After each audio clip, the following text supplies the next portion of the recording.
Hello everyone, it's Matthew McKenzie here, care activist.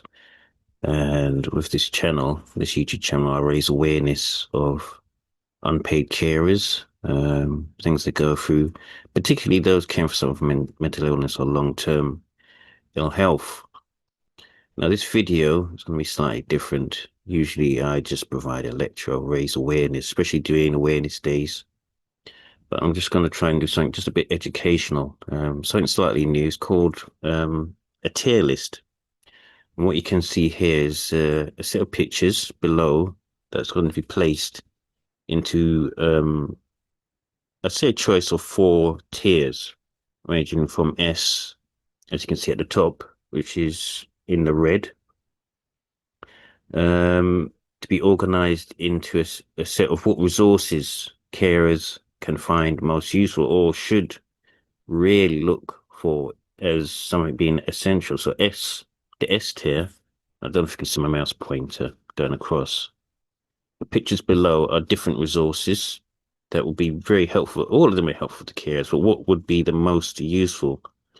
And it really depends from person to person, to be honest. I know another person who's knowledgeable about resources aimed at unpaid care could perhaps maybe choose a particular resource that might go in S. Others may decide no, it should go into C, and C is basically labeled as maybe, it's long-term stability and future planning. And even though those things are often overlooked, it is critical for peace of mind, but it might not be needed for now. So let's explain each tier. There's four of them. S being essential, or what I feel is essential. You can't really do that without these resources if you're caring for someone like a relative living with mental illness or long-term health needs. I'm going to particularly gear this towards mental health needs, to be honest. A tier would be keeps caring possible. It's sustainability. It's not as critical as S, but it can keep you caring in your role for as long term as possible. So that's A. B would be it's not urgent, not always urgent, and I'd say it does improve the quality of life, does affect it, and reduces daily strain, but it's not as urgent as S or A. And C would be it's these resources can be often overlooked, but it's not super critical. But you still would need them, but it's not as super critical as S. So let's begin with our first one, and that would be crisis. This picture here, crisis support services. Now, personally, I would put this one. This I what this would be emergency helplines. You know,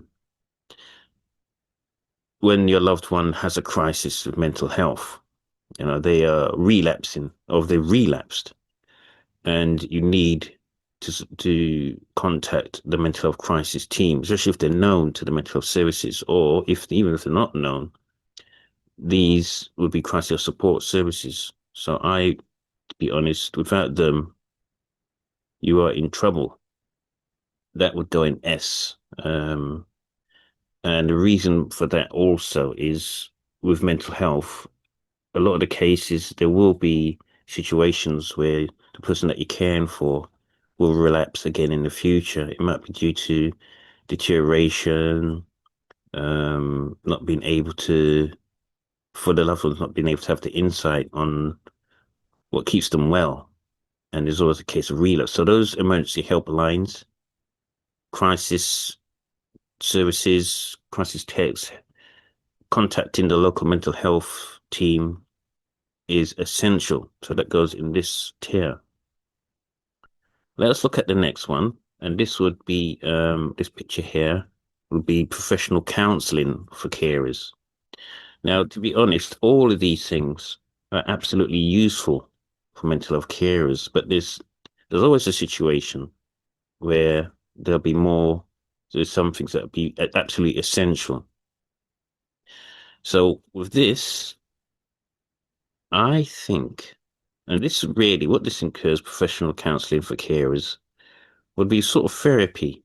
Um, Caring for someone with mental health, and no fault. I'm not sort of blaming those living with mental health, but it can be stressful. It can be challenging. And the other reason I'm going to put this actually in S is the nature of caring for someone is often you focus a lot of your resources, a lot of your time and well-being into supporting the person that's in need of assistance with their own mental well-being and even physical well-being. So carers by default often put themselves last. And I think there's this famous saying, if you don't look after yourself, how on earth can you look after yourself? And so this will be essential for survival resources. You cannot and you should not put your own mental health or well-being at risk if you're in the role of caring for someone. And to be honest, I know many carers don't often use these sort of things. They just cope and get on with it. This is not the best way to support someone living with mental health. You need to try and, if you can, and I know it's not really, many counseling services are not really that available, to be honest. It's quite important to get a form of therapy. Um, this can counter also forms of trauma which families carers may experience, seeing their particular incidents and behavioral issues they see in their loved one. So let's move on to the next one. This one here, and this is basically GP primary care and GP support. Now, where can I put this one? I will put it as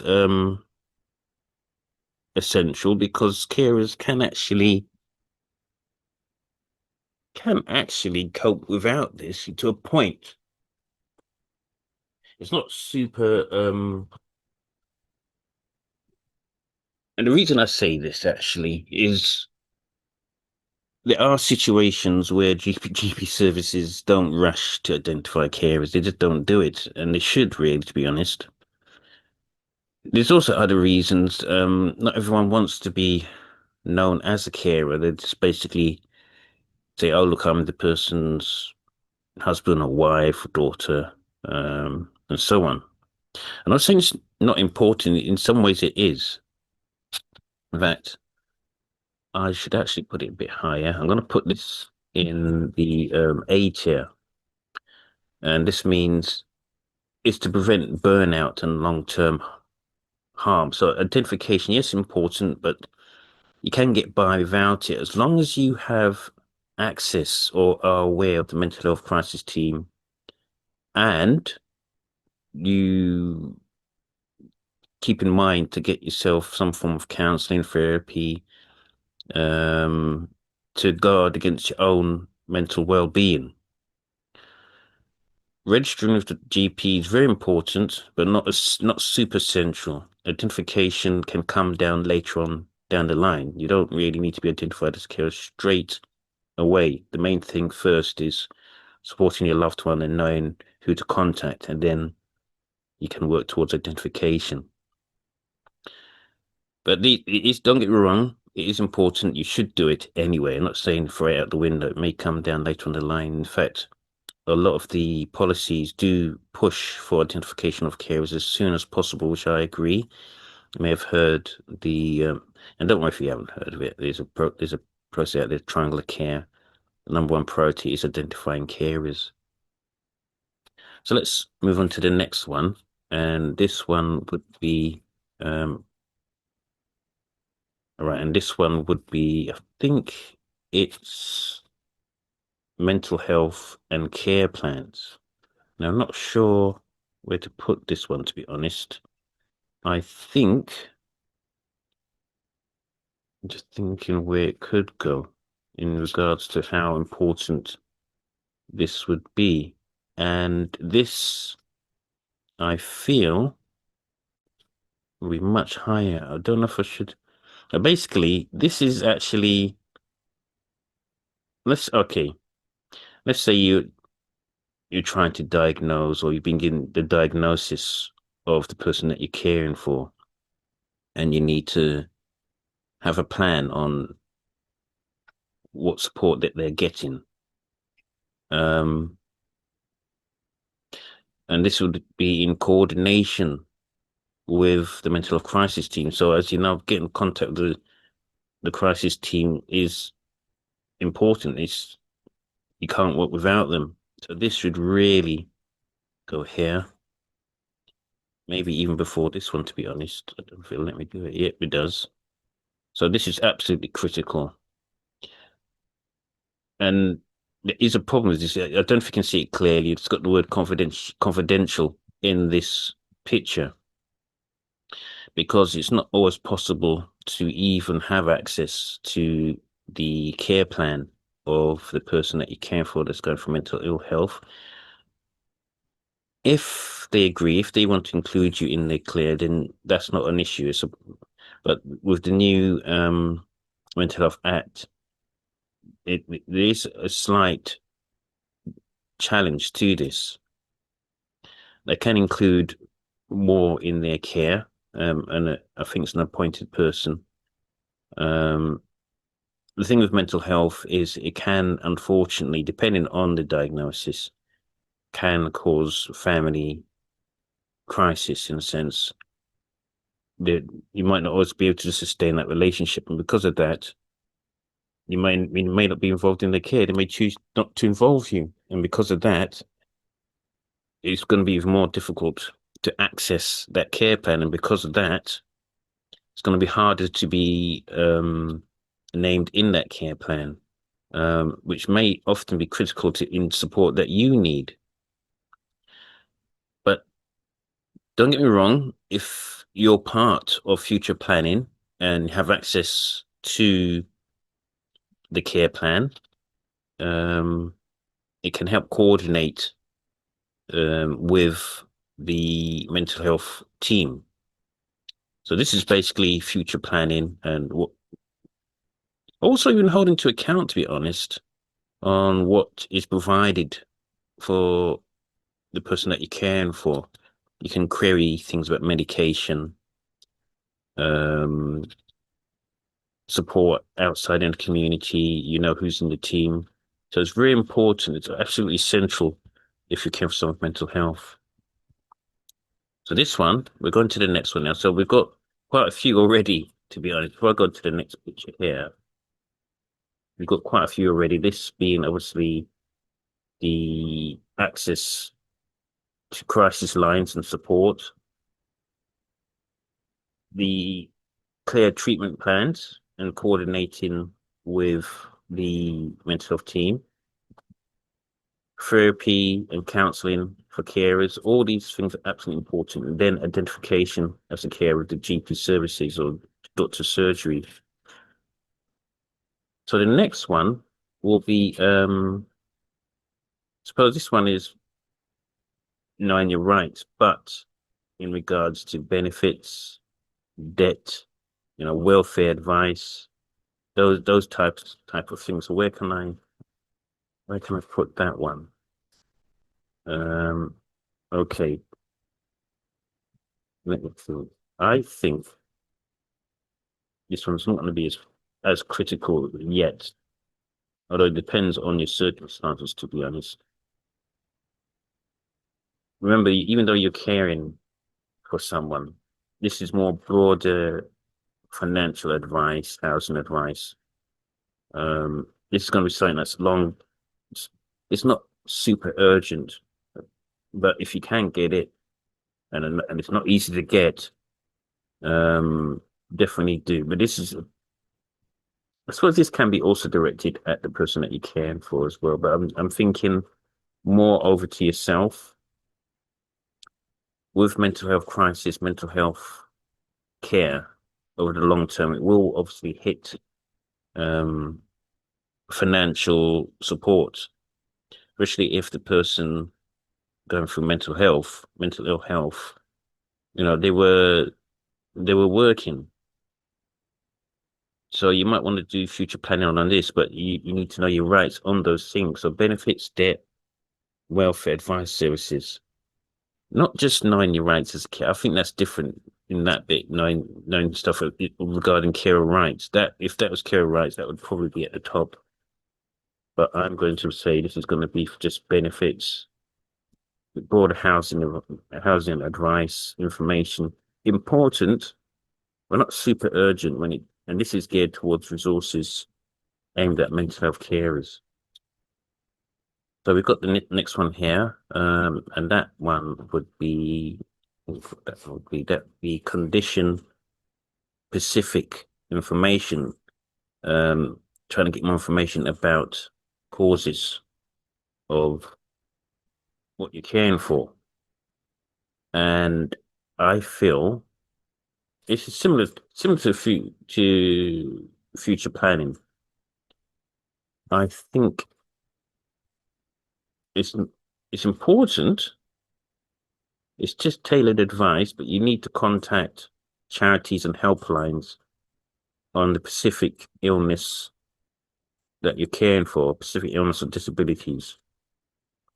It's not as urgent because they're not the actual mental health team that you're dealing with, but it's an add-on. You want to find out more information about what you're caring for and how you can support your loved one and things to watch out for. But compared to the care plan, that one is central.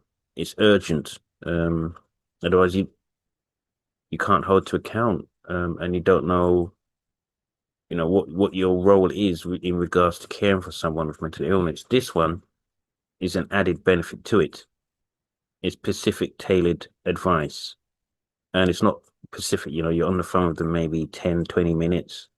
You might look up in Google to their site and get information from there, but it's not going to be tailored as compared to that care plan, which has the medication information, who's in the team, um, ongoing support, occupational therapy, um, who's what the social worker's duties are, your information about yourself even. So that one will go in C. So all four, we're getting somewhere now. All four tiers are filled. You're getting the picture. We've still got a way to go. Still quite a few resources, up to 20. And we'll move on to the next one, which will be educational resources on mental health. Slightly similar, to be honest, to what I've just put down in regards to the specific information and helplines. Now, this one will be a bit more important, because I think, this would be on training and education. It's not just your crisis line. It's not just not crisis line. It's not just advice lines. Crisis lines are different. Obviously, when someone relapses, you're going to be on the phone or trying to contact that support straight away. What's down here is specific helplines and advice. They're not relapsed. You're just trying to get information. But the reason why this is even rated higher than that, than what you see here in C, is because it's long-term educational and training. And in fact, I'm going to move this one even higher. That's how important it is. Over in the UK, we have what you call recovery colleges, where you're learning about the conditions. They're all free, usually based or provided by mental health NHS trusts. And as a carer, there's no reason why you can't book yourself on those courses. There's some trusts that will even take it, you can book it even if you're outside the area. It's that important. And you don't even have to go to the recovery college. You can even go to Pacific mental health center, like a Rethink center that may have run a carer group, and they could even provide training and learn from other groups on educational resources about mental health, even if it's not always geared to the person that you're caring for, perhaps even for yourself. So that's why this is more important than just ringing up and asking for information about the condition that you're caring for. This is more long term, and if you don't even get access to this, the care plan, then you're going to get at least sort of a bit more information on what you need to do and what you're caring for. So this is all education resources, and it doesn't even have to be at groups. It can be even be like online courses. If you don't know what you're caring for, then you're going to struggle. If you're caring for someone with mental health, and I'll give us some examples. It could be caring for bipolar and eating disorder, self-harm, manic depression, OCD, um, things like that. It's given forms of psychosis. Keep in mind, these are educational resources, so it's absolutely important. It keeps you caring for as long as possible. So, okay, on to the next one. You can see it's a picture of the law, and it's about knowing your rights again. And this time it's going to be, I think, from what I remember, this is going to be legal advice. So it's certainly not, not as it's not something that you sort of not treat as urgent. I think knowing your rights and legal advice should go actually higher. Um, so basically, this would involve planning in the future, like mental health law, seeing a mental health solicitor, an approved um, mental health support agent, legal protections, power of attorney. This again keeps you in that caring role for as long as you possibly can. Don't leave things to chance. I would put this actually even higher. Actually, I was going to let me put it in before that. I would like to. I don't think it will do or does. So that even goes before identifications of carer. I would think it's going to be harder to do this one. Obviously, trying to understand mental health law is very, very difficult and can be very costly, but it's even more costly if you don't understand your rights as a carer in regards to mental health law. It's not urgent though, when it comes to the caring role. It's important, and you should keep that in mind when knowing your rights. But when you're caring for someone, these things are urgent. I'll go for them again. This is the first picture is obviously knowing to contact when your loved one relapses. The other one is the care plan, you know, the central point on what supports your loved one going through mental illness. The other one's counseling and therapy for yourself as a carer. Never put your mental well-being aside. It's absolutely essential. You must. There's a lot of challenges and things that will test your mental well-being.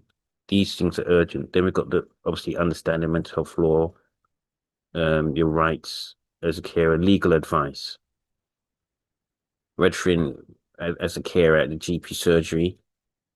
Being identified as a carer is important, but not absolutely essential. Um, it does when you identify as a carer, it does give you access to rights information. So bear that in mind. This is educational resources, which is a long-term thing. Very important, but not essential. Benefits and welfare information, important, but not essential as these three up here. And that's helplines and information on the specific conditions. So let's continue on. What do we have here in regards? So this one is more, well, it's actually one of my favorites, actually. It's to do with digital online access to communities. This is the day and age of, I suppose, where you're using more resources. Um, I'm not sure if I could put it actually that high, to be honest. Digital and online communities. So this is forums, online forums, social media support. Um, flexible 24-hour support that's online, where you can find contact others. So I'm gonna I'm gonna put it here, and this tier is it's not always urgent, but it does improve, the day-to-day living in regards to your role as a mental health care as a carer. Reduces that strain, um, enhances the quality of life, enhances information. It's essential but not urgent. You can almost get by without it. I wouldn't say leave it aside. I run many online groups anyway, and the reason is to connect with others and provide some means of support to those who are caring for someone's mental health. So we'll look at the next one. This again is looking at what carers can do in regards to self-care. So I think it should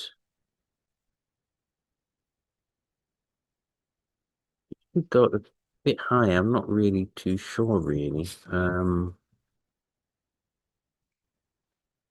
I think, right, this thing, self-care, although it's not as important, I think, in regards to therapy and well-being, this is something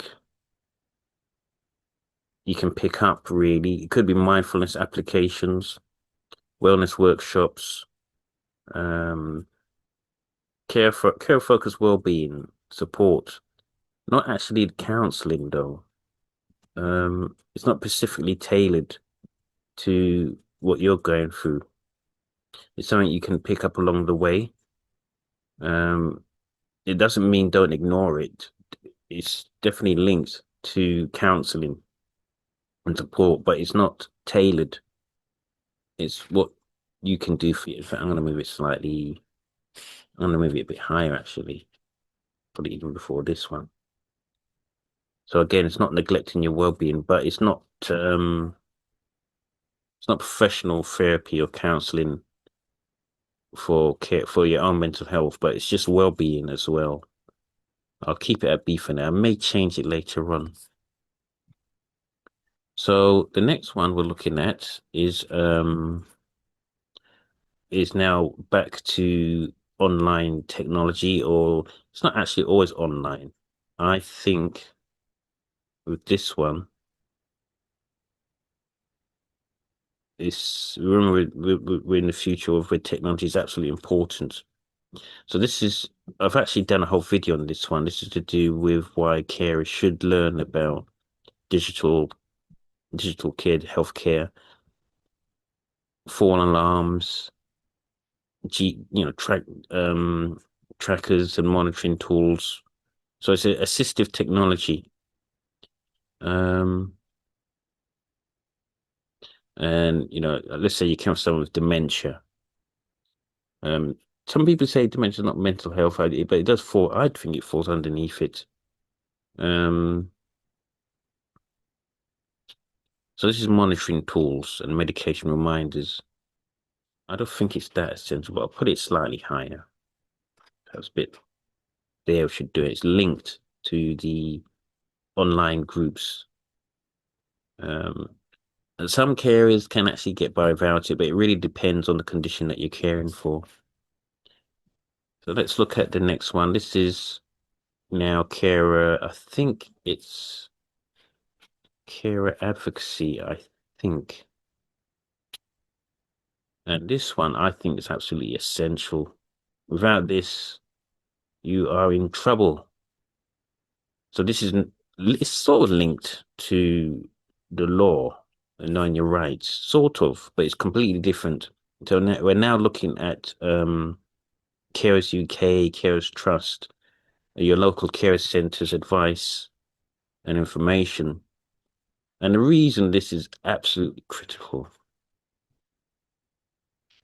here, the reason I feel this is absolutely critical is helping you navigate the mental health system. They may know just a bit more on what you need to do to navigate not just mental health, but social care. This is almost central to your role as a carer. These things can fail. In fact, they often do.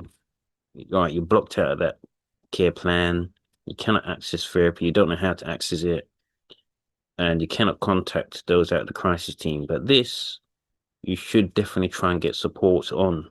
Even even more important than identification as a carer. And some people are actually caring for 2 years before they even know that they're a carer, to be honest.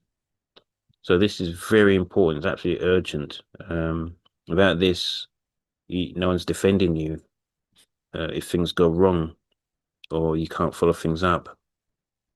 So let's go for all this again, just as a quick recap. Let's get to the full now. So top four things that are absolutely urgent is what to do when there is a crisis. You know what to do. Contact the mental health team, crisis lines, things like that. Care advocacy organizations. You're registering at the local care center, contacting national care advocacy organizations, Cares UK, Cares Trusts, Mobilize, even more. There's more than others out there, but it's help for yourself as a carer. The care plan, knowing what is planned for your loved one when you're caring for them, and it's all written down, and you know who's responsible for what, even just for yourself. The counseling for carers. So this is specifically if you can get out of it. In fact, I do think it's very difficult to get out of it, but therapy and counseling. Mental health trusts, they sometimes do provide this for the carer, but most of the time I do think it's because resources tend to be geared towards the patient. But do not get me wrong, a lot of there is problems with labels. You cannot always think of the carer as just the care. They are also a person in need of support to the point of almost being the service user. Got benefits advice, welfare, important but urgent, but that doesn't mean don't ignore it. Don't do that. Then there's the GP services, but mainly on identification as a carer. Not super urgent because most people unfortunately don't know that they are caring, but do register as a carer at the GP services. This here is educational resources. This one, educational resources on mental health condition. You can go on Google, speak to others. Well-being apps for your carers. Easier to get hold of than therapy, but it's not tailored. But it's useful if you want to know how to cope as a carer.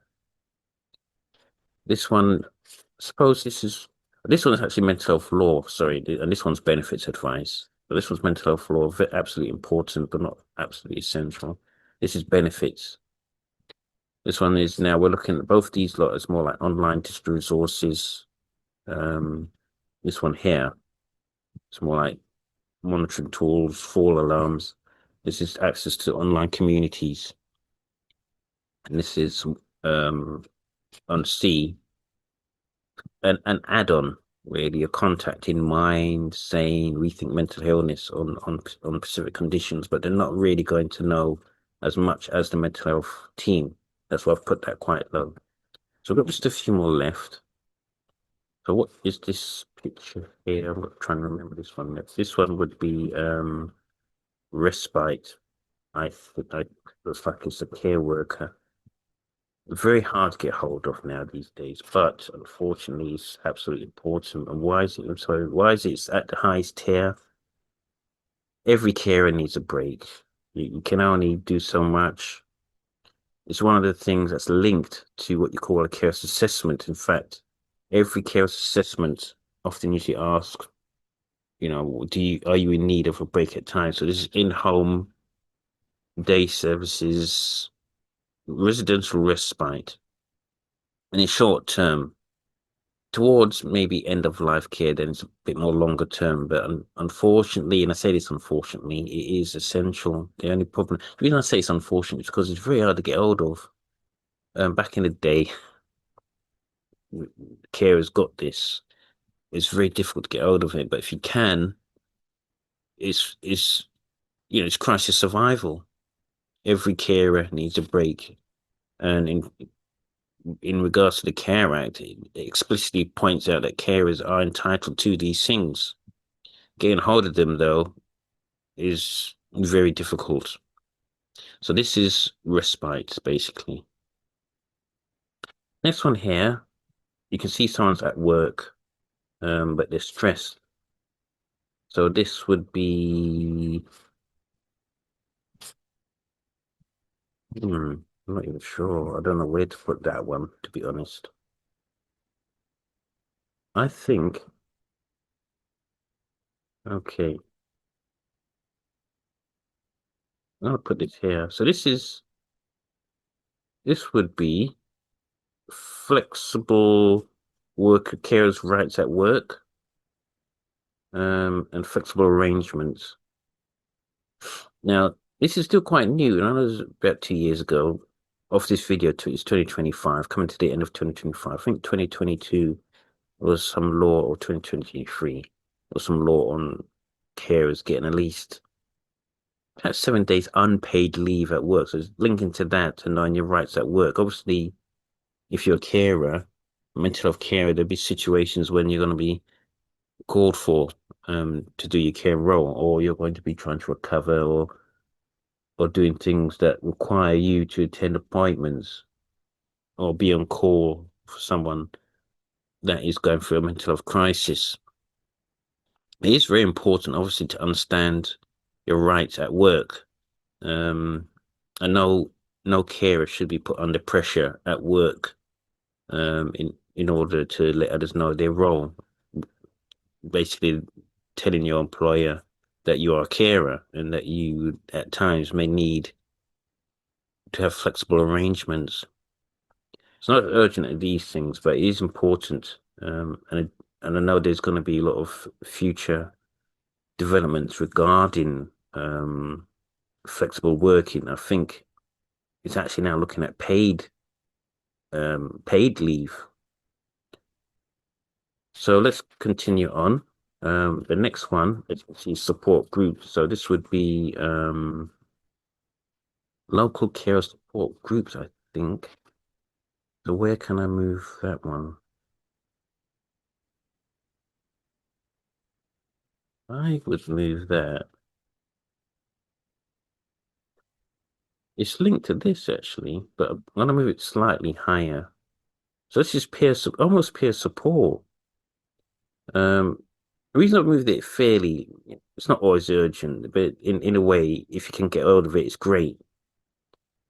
It's shared experience, emotional validation, knowing your role as a carer, but learning from others doing so. Unfortunately, there's not that many local care support groups.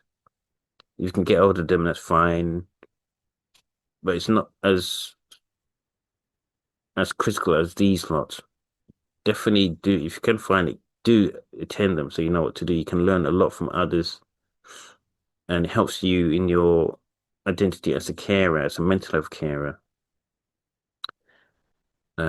Others don't attend them, but I find personally I run quite a few, and I do find them useful to know what's happening out there, and alerting others about their role as a carer. There's that shared experience. This one is more like towards the end of your role, and I think it's more long-term planning, end of life planning. I think that's what it's. Okay, I'm gonna put this down here actually. It's not saying it's not important, it is, but this is like advanced sort of care planning, long-term contingency planning, wills, things like that. So it's future planning and end of life resources. So I'm gonna put that here. Definitely important, but not it's not an ongoing thing, is it?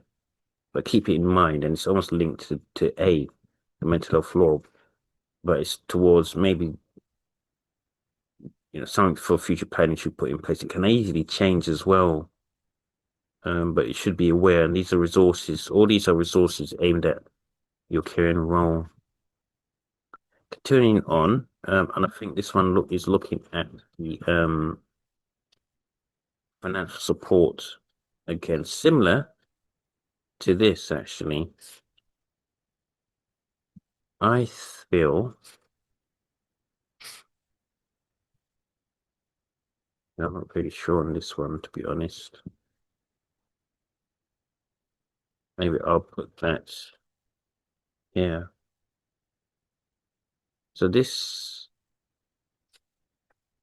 is basically no, I'm gonna put that a lot higher actually. It's essential. And the reason I'm gonna put that well high is it's on the carer allowance and benefits. And this has come at a crisis point out of 2025. There's been a situation where carers are absolutely struggling with benefits. Um, there may be a misstep in regards to how they claim that. And I know a lot of them some of them been prosecuted regarding these, benefits. So grants, income protection is critical in your role. Um, because without a doubt, when you care for someone going through mental health crisis, you'll need benefit advice and support on this tailored towards yourself. And there are grants out there, definitely, but it's knowing how to access them. Without this, you will struggle. And unfortunately, as it stands, many carers out there are struggling. It's a real shame. And it needs to be looked at within the law. So the next one is emergency care plans. I don't think this is critical in regards to crisis lines and the care plans is who goes on your list in an emergency. And I think this one should go high. It should go up here. If this fails, contacting the mental health team in a crisis. If that fails, this this is what's going to support you. A backup plan. Yeah. This is aimed at you. If you cannot care, if and this fails as well, or you become ill or unavailable, this is basically emergency care plan or care contingency plan. Basically, what I've just said, care contingency plan is being released in London. So hold that space. Many carers out there find themselves in a situation where they are unable to care, and there's nothing in place, and this causes all kinds of stress and problems and challenges and interruptions in their life. And they shouldn't find themselves in this. In fact, it's close to the human rights law. No one should be put into a situation where they cannot care. So that's how important that is. And if you do not have an emergency care plan, start at the moment of this video, start exploring how you can create one. I will try and maybe do a video on this one later. So we got two left. So this one would be more on, right, I think it's showing a picture of someone marking stuff down. This one is basically your carer's assessment. It's not super urgent. That is, and I tell you why, really. Because it's so hard to get a hold of, and even if you do get hold of them, people are wondering what on earth do you get out of it? Because resources at the moment as it stands are not as there as before, and usually with care assessments you get funding and support. And to be honest, with care assessments, even though it's by rights you should have access to them, they're a way of understanding that care's role and helping you plan for the future as a carer.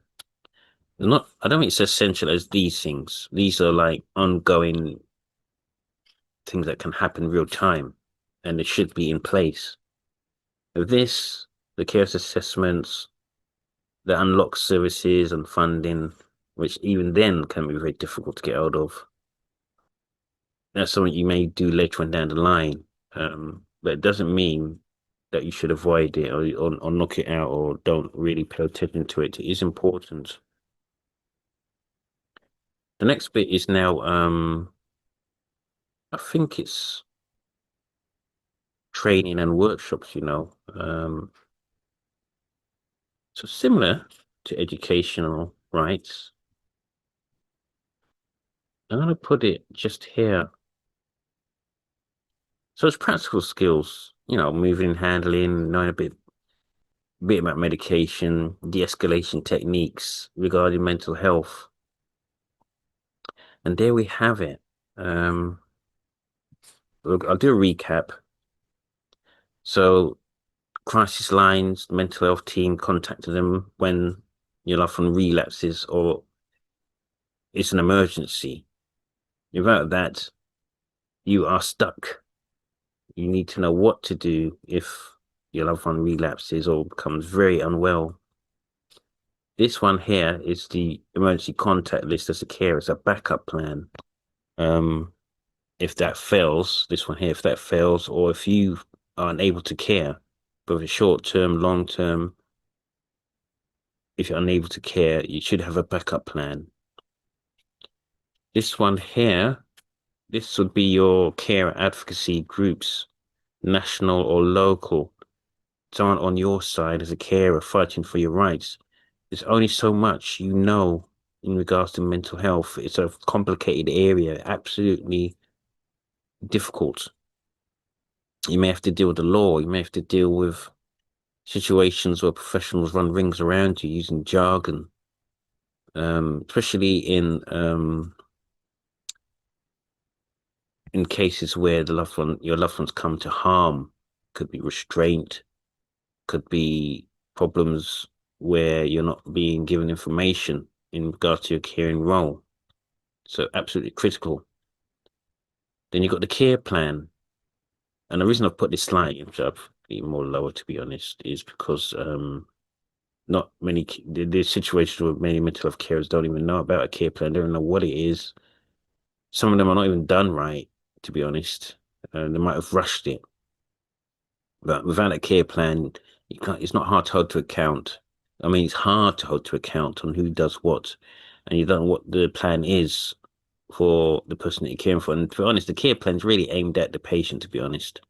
But it's very important because at least you know who does what, and you know even more about the condition of the person that you're caring for. They had a bit of respite, an on and off thing. No, I keep changing my mind. It's important. Everyone caring needs a break, but it's just hard to get hold of. Here is professional therapy and advice for carers. Well, not advice, but counselling and therapy sessions. Hard to get hold of, but if you can, do use it. Another thing is benefits and advice. Benefits tailored towards the care, tailored towards yourself as a carer. This is respite. This bit is mental health law, not as urgent as the real-time caring, but should definitely get advice on that and be aware of mental health law and rights. This one's cares assessments. Again, not urgent in real time, and usually it's done once a year, even if you're lucky enough to get hold of it. This is registering at GP surgeries as a carer. Now, what support is there at the GP surgery? These are usually the gatekeepers anyway. I should put this a bit high actually.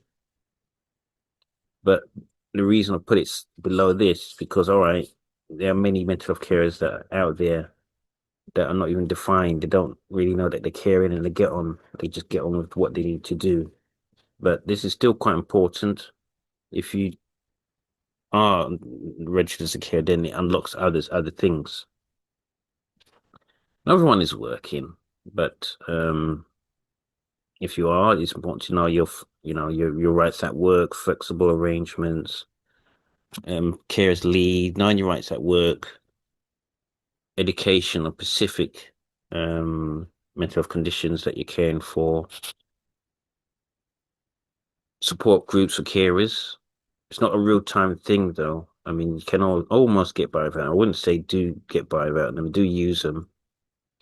education resources, learn from others about the mental health conditions, recovery colleges, well-being apps, stress awareness tools, benefits advice in regards to your loved one, and information about um, support financially.